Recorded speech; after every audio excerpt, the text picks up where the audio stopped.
Story 1. Inability to enjoy little things and the need to squash the enthusiasm of others who do. I don't care if you don't share my views, but don't make me feel dumb for finding joy in it. Me. That tree looks like it's smiling. Neat. Them. It's just a tree. Yes, I'm aware of that. But it's smiling, Todd.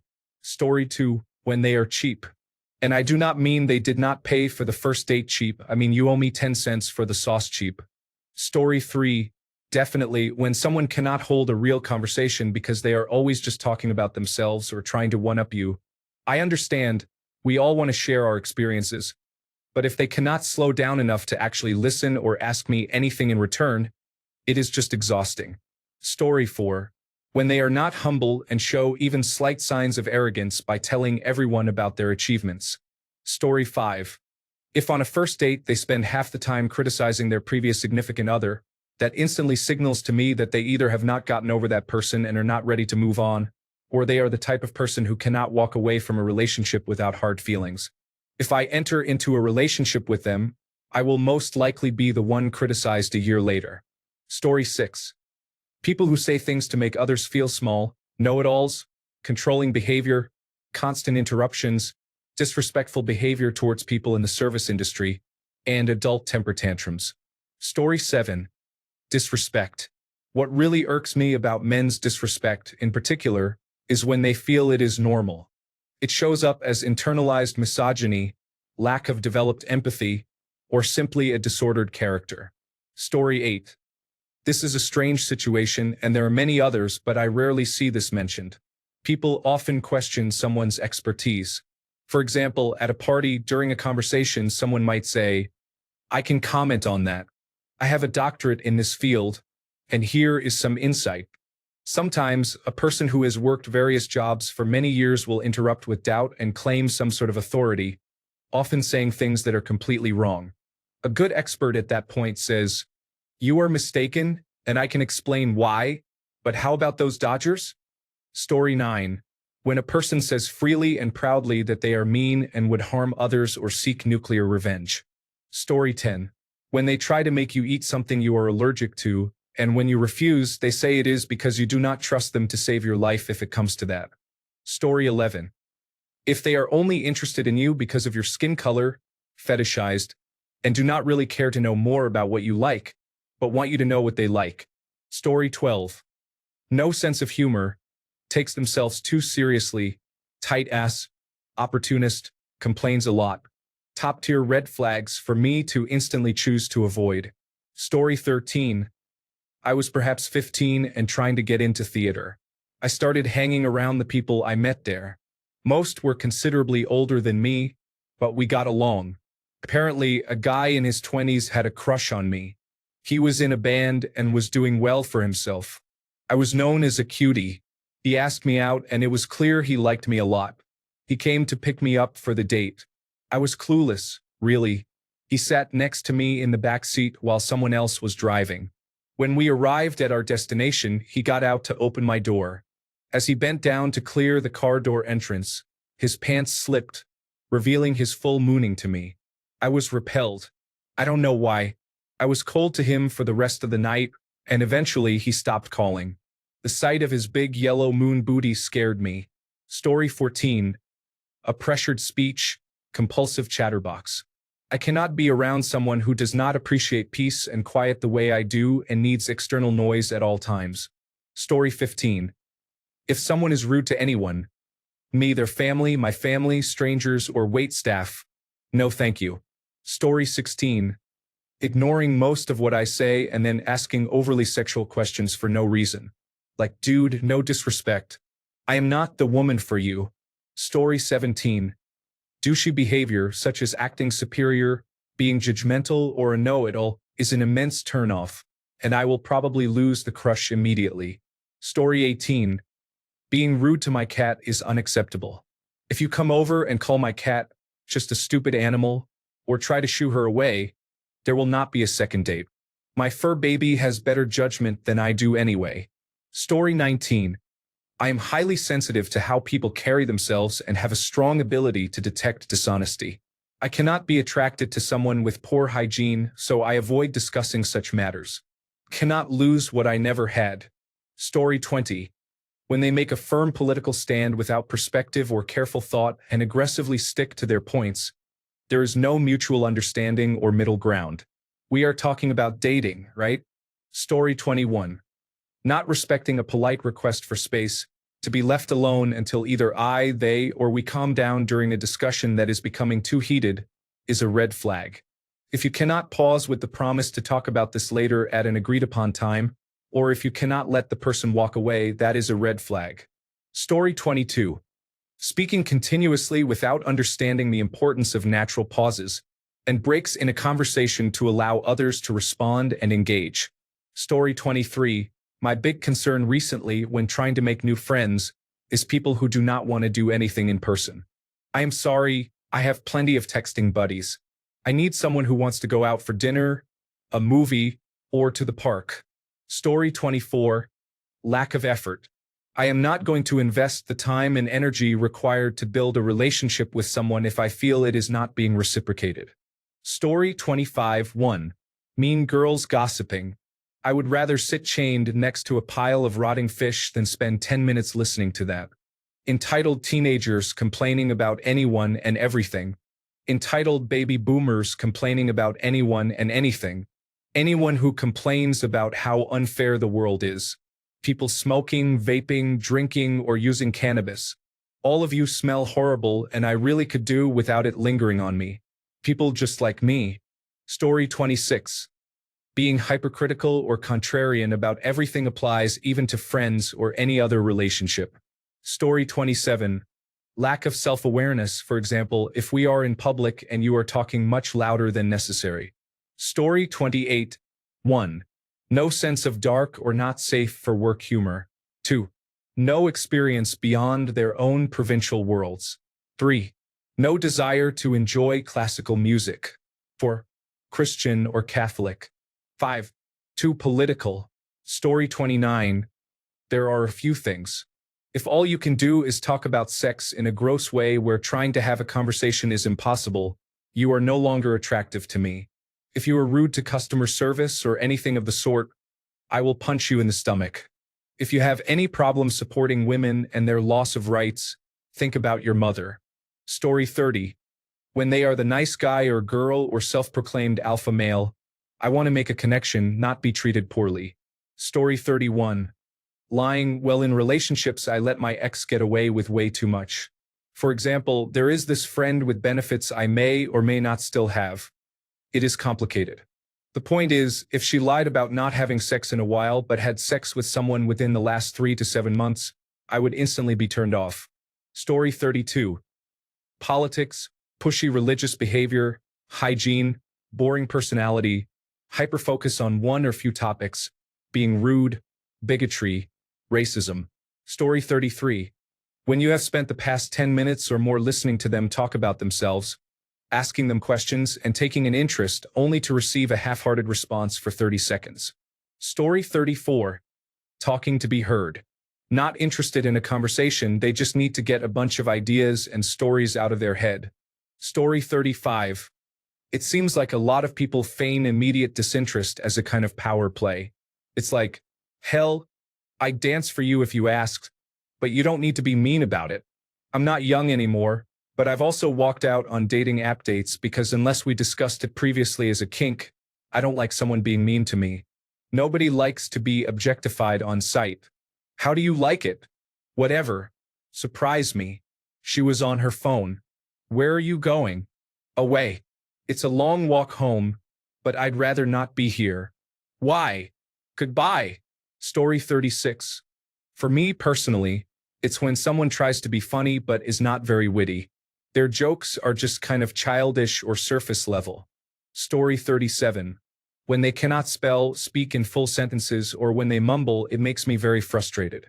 Story 38. Being rude to others. They can treat me like a king, but if they are mean to everyone else, it does not matter. Story 39. I answered this question a while back, but I will say it again. Smoking, poor hygiene, and using any kind of hard drugs. I personally get upset when I tell someone I love them and they do not reciprocate. I am not saying I do this early in the relationship. If they are too close to their exes, being overly clingy, I am too, but if it is all the time, it becomes frustrating. Flaky people. Story 40. I have been on many dates. Two stood out.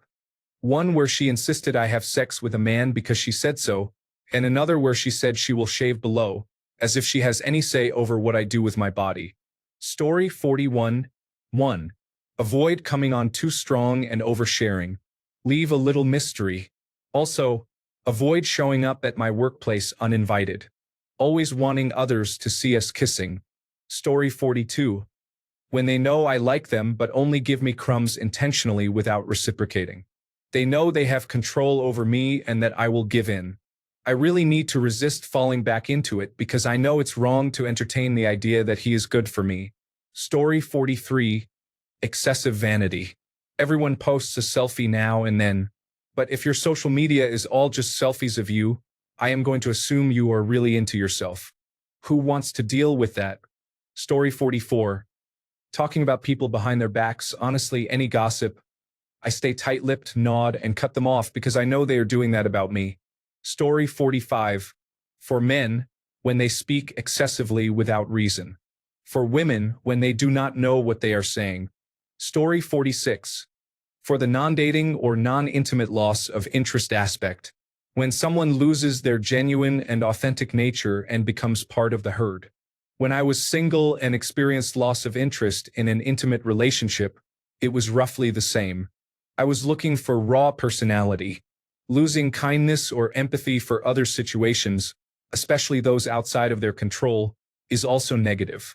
Story 47. Nonchalant. If you do not care, they call it chill. But there is a difference about spending time together or going on vacation or whatever. I would rather spend time with my friends who I know want to spend time with me. Story 48. I was dating a teacher once, and she was complaining to me about the children in her class, saying that their parents needed to discipline them. It was a big turn-off. I don't think she should be a teacher. Story 49. Bad manners, no consideration for others, frequent use of inappropriate language, treating service workers as if they are less important, poor hygiene. Story 50. Ego. Having no interest in getting to know me or anyone else and only talks about themselves. Reverting every subject back to themselves. Story 51. When they change plans once, even if she has a perfectly good excuse, I do not care. We have all been there with a person who changes plans at the last second every time. I am not being dragged down that hole again. Story 52. Bad smells could be from breath, body odor, or shoes when they come off. It is an immediate turn-off. Story 53. If their way of thinking is flawed, their political view is problematic, they are not family-oriented, have poor hygiene, are overly confident, sexist, racist, or homophobic. Story 54. One-sided politics. For example, they believe everything the Democratic Party says or believe everything Make America Great Again says. They are the most unintelligent people on the planet. Story 55. If they eat loudly, chomping, slurping, banging cutlery on the plate, loud swallowing, and talking with their mouth full, I never go out to eat on my dates. None would make it out alive. Story 56. When all they talk about is politics. Hey, let's talk about local news, sports, TV shows, movies, outdoor activities, or funny stories. But no, all politics. No idea or opinion on anything else in life. Story 57. Spilling beer on me twice in one evening. I was totally into him until he started getting so drunk he couldn't stand. He then drunkenly confessed that he is an alcoholic. Story 58. Their opinions about social issues often correspond with treating retail and hospitality staff poorly. Want to lose immediate interest in someone? Ask them about a social issue and see how far they can dig their grave. Story 59. I do not know if you mean romantic partners specifically, but any kind of bigotry will immediately make me disinterested in anyone. Friend, family, or someone I am making conversation with at the bar, it does not matter. I just do not tolerate people like that anymore. Story 60. When someone talks incessantly and it feels like you can never get a word in, it is mentally draining and frustrating because it seems they are not listening to anything you are saying, so you are wasting your breath. Story 61. When they give a weird look just because you enjoy something like, ew, what the heck? Just because you are boring does not mean I am. Story 62. When I find out they vape, I don't care how attractive you are. I do not want my future to include dealing with your popcorn lung issues. Story 63. Being condescending or acting superior, especially when interacting with someone from a lower social class. Story 64. If someone shortens my name or uses a nickname without asking, it is inappropriate. If I went by a different name, I would have introduced myself with that name. Story 65. When people talk about themselves continuously and do not ask about you, it should be a conversation. It is not good when one person talks endlessly without considering the other person. Story 66. Interjecting like, as a filler word. So I was at the bar with Madison, Bethany, and Madison's little brother. Kill me. Story 67. Talking about money frequently, acting nonchalant and laid back, and constantly trying to show that they are the best at everything they do. Story 68. When I meet someone new, the first thing I notice is how they speak. Language is a revealing mirror of intellect or the alarming lack thereof. While some stumble through conversation with the awkwardness of a caffeinated chimpanzee in a back alley brawl, others wield words like a symphony. That, my dear, is infinitely more enticing than any sculpted jawline or gym-forged physique. Brilliance over brawn, always. Story 69. Flat Earth, I am a vegan, how much do you earn? I just need to update my social media account. Looking at their phone during a conversation, born-again Christian, and I am a project manager. Story 70. Smoking. But if we do go out on a date, that is, you are not a smoker. If you eat off my plate, the date is over. Story 71. When they treat people who do not serve them, such as waiters, receptionists, or anyone who cannot benefit them, badly, that is when you see who they really are. Story 72. Finding out they smoke cigarettes. Political views that are completely incompatible with mine. Religion that you expect me to participate in. Don't have time for me. Story 73. Them liking me back. I can't date someone with such low standards. Old joke, I know.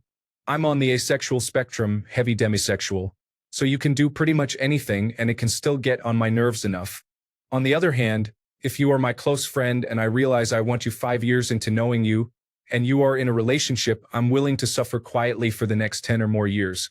It's my fault I took so long. And since I love you, my priority is that you are happy. Story 74. When I was single, the #1 topic was discussing sex on the first date. The second issue was clingy behavior right away. I once had a guy who wanted to speak on the phone multiple times a week after just one date. He said his very traditional Indian parents couldn't wait to meet his future wife. He talked about how we would become boyfriend and girlfriend and take trips together, even though we only ever had 3 dates total and never kissed. Story 75. Cigarette smoking and excessive alcohol consumption. Intoxicated individuals can be entertaining but not when they are completely inebriated. Story 76. One of my neighbors, a very attractive woman who wears bikini tops and cut-off shorts all summer, and who my girlfriend is good friends with, went hunting with her husband and kids. She posted a picture posing with a dead deer with a big smile on her face. All attraction was gone. I found myself being harsher than usual toward her. I usually joke and tease her lightly, but this time I got pretty mean. I loathe people who get joy out of killing animals. I eat meat, but I am not smiling and posing as if taking a life is an accomplishment. It is disgusting. It is the difference between a normal person and a serial killer. Story 77. Disrespectful to service industry workers. The most egregious experience I had was when I took this girl to the movies and the ticket taker was in a motorized wheelchair. She made fun of him the moment he let us in. I was glad it was a movie, so I did not have to talk to her. Story 78. When they constantly talk over others or never ask a single question in return, it shows main character syndrome with no emotional intelligence. Story 79. Constantly bringing up past partners and using sarcasm as an excuse to belittle me does not align with my humor and personality. Story 80. When they text back only once every 5 to 10 business days, I understand we are all busy. However, if we are having an active conversation, just wrap it up. Story 81. Hypocrite. You never know when this kind of person will backstab you or betray you as a friend or partner. Story 82. When a person's identity is solely defined by their interests, causes, gender, hobbies, or sexual preferences, they may struggle to express a personality beyond these aspects. Story 83. Bad vibes. I know this is not very specific and everyone gets bad vibes from different people. What I am trying to say is that when someone rubs you the wrong way, they are not your person, even if you cannot rationally explain what it is about them that rubs you the wrong way. Story 84. When they offer me money, food, and other things because they think it will make me want to do something with them more. Story 85. People who criticize genuinely happy people who are not causing harm to anyone. I take classes with a girl who thought the teacher applauding correct answers and a table of people chatting and laughing without being disruptive was strange. Let them be. They are not harming you. Story 86. Passive sexist jokes and comments. Lack of self-awareness, poor hygiene, especially bad breath, and people who cannot accept no as an answer. Story 87. A general lack of competence. They cannot cook, cannot clean, cannot solve problems without first getting upset, and rely too much on their parents. It is remarkable how many people, even in their 30s and older, lack general competence and do not seem bothered by it. I find it really unattractive. Story 88. When you visit their place for the first time, and all there are on the bookshelves are romance novels. Story 89. When I sense they are fake or inauthentic, when I catch them in lies but do not let on that I do, or when they are rude, entitled, or otherwise have a nasty attitude or behavior with other people, even if it is not directed at me, I find it very unpleasant. Story 90. When they say they are willing to work something out but then show no effort and do not want to talk things out at all. Story 91.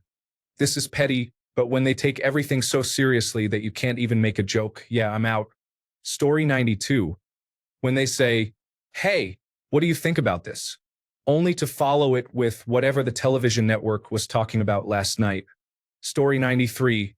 Low effort, talk too much about ex-partners, being too comfortable switching the conversation to sex way too soon, getting drunk regularly at least once a week. Only talk about themselves. Thanks a bunch for sticking around till the end of the video. Remember to subscribe, and until next time, stay awesome and goodbye.